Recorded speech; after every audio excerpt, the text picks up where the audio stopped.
দিন নিখোঁজ থাকার পর বাড়ির পাশের পুকুর থেকে উদ্ধার তরুণীর দেহ। ঘটনায় ব্যাপক চাঞ্চল্য এলাকার পাথুরিয়া থানার সম্বলপুর হরিপুর গ্রামে। পরিবার সূত্রে জানা গেছে মৃত তরুণীর নাম নিশাদ বানুর। মহারাজপুর হাই স্কুল মাদ্রাসা ১০ম শ্রেণীর ছাত্রী। বাড়ি রতুয়া ভালুকা এলাকায়। ছোট থেকেই মামার বাড়িতে পড়াশোনা করত।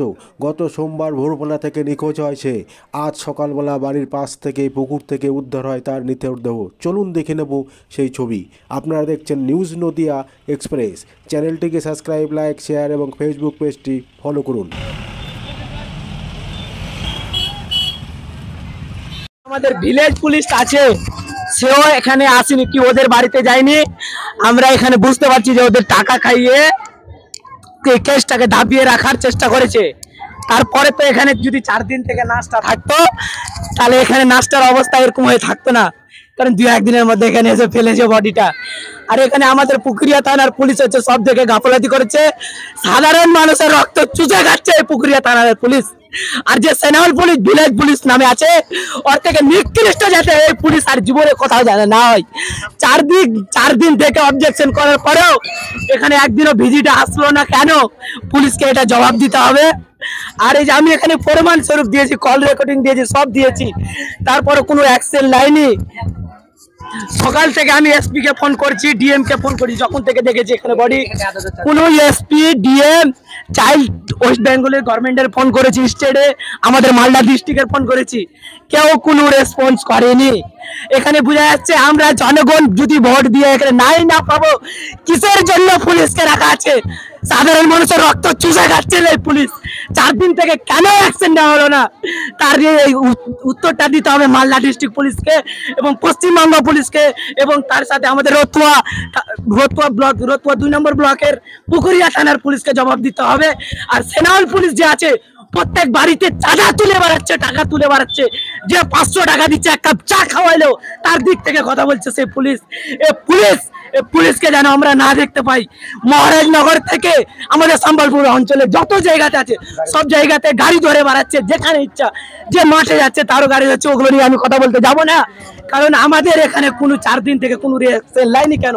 তার পুলিশকে জবাব দিতে হবে, রতুয়া থানার পুলিশকে, না সরি পুকুরিয়া থানার পুলিশকে জবাব দিতে হবে। আর 4 দিন থেকে আমি প্রমাণ স্বরূপ, আমার কাছে কল রেকর্ডিংও আছে, ছেলেটা মোবাইল কিনে দিতে চেয়েছে। লাস্ট 21 তারিখ, 22 তারিখ, 23 তারিখ কথা হয়েছে, আর অন্য ছেলের সাথে পালাবে, অন্য ছেলে মেরে ফেলবে, এটা কি করে হয়? তারপরে পুলিশ, হ্যাঁ রিলেশন একটু ছিল, তার মধ্যে আমি ওকে বললাম, মানে এমনি তো যাই না, ওকে হয়তো কিছু একটা খাইয়েছে, ভুলভাল কিছু করিয়েছে, তারপরে এরকম। আমি এখানে প্রমাণ দিচ্ছি, এখানে দেখুন, এই যে এখানে দেখুন 21 তারিখ কথা।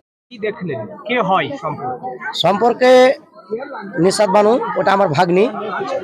তার বাবার বাড়ি হচ্ছে কারিয়ারি বালিপাথা। তো এখানে পড়াশোনা করে, এবার মাধ্যমিক দিত, রেজাল্ট বেরিয়ে গেছে। তো 24 তারিখে ফজরের নামাজ পড়ার সময়খানি থেকে আর বাড়িতে দেখতে পাওয়া যাচ্ছে না। তারপর আমরা এদিক ওদিক তদন্ত করার পরে পুলিশের কাছে গেলাম, কমপ্লেন করে এসেছি। তারপরে 24 তারিখে কমপ্লেন করার পরে আমরা এদিক ওদিক পুলিশের কাছে যাই, এদিক ওদিক খোঁজ খবর নিই, কোথায় গেল না গেল, কিন্তু ভাবতে পারিনি কি এই পুকুরে আজকে এখানে ফেলে গেছে। পুলিশের কোনো তদন্ত ছিল না, পুলিশের পুরো গাফিলতি। খুন করে ওকে মেরে ফেলে পান্তে ফেলে গেছে। ফেলে গেছে বলছে, আজকে ফেলে গেছে এটা বলতে চাইছেন? আজকে ফেলে যায়নি, ফেলে গেলে কালকে ফেলে গেছে। আর যদি আজকে ফেলে যেত তো বডিটা ভাসত না। তারপরে আমরা এখানে বাড়িতে কাজ চলছে, এই ঢাল মাল মারতে মারতে মারতে তারপরে আমার একটা ভাতিজা সন্দেহ হলো, ওখানে গেল, তারপর আবার ঢেল মারলাম, তারপরে কাপড় দেখা গেল, তারপর লোক দিয়ে দেখা গেল তো নাশ। তারপর নাশ আসার পরে পুলিশকে ফোন করা গেছে। ফোন করার পরে পুলিশ 1.5 ঘন্টা পর এলো। আসার পরে জিজ্ঞাসা করলাম, স্যার আপনারা একবার তদন্ত করে দেখলেন না? একবার ছেলেটাকে জিজ্ঞাসা করলেন না যে ছেলেটা শুধু কথাবার্তা বলে, ওর রেকর্ডিং দিলাম, বা আমাদের বাড়িতে এসে একবার তদন্ত করলেন না?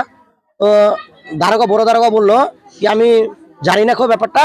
আমি স্যার আপনি আপনার আন্ডারে কাজ হচ্ছে, আপনি কেন জানলেন না? তো বলছে, আরেকটা দারোগা বলছে কি গেছিল, তো বলছে আমি কালকে তদন্ত করতেছিলাম। আমি বলছি কালকে কখন এলে, কার সঙ্গে কথা বলে গেলেন?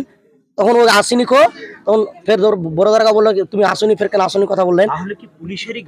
পুলিশের সম্পূর্ণ গাফিলতি। আমরা সবকিছু তদন্ত দিয়েছি, ছেলেটার কাছেও যাইনি, কি জিজ্ঞাসাও করিনি। আবার এদিক ওদিক যার কাছে নেতা কার কাছে যাচ্ছি, ছোট বড় বলছে টাকা না দিলে পুলিশের তদন্ত করবে না, কিছু করবে না।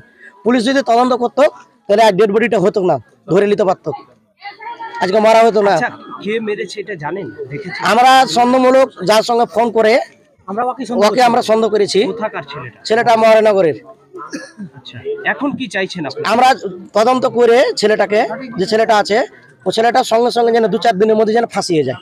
আবার শুধু এই একা কাজ করিনি, তার সঙ্গে দু চারটা ছেলেও জড়িত আছে, ওই একা নেকো। আপনার আপনার নাম? আমার নাম সারিফুল, কে হয় সম্পর্কে? আমার ভাগ্নি।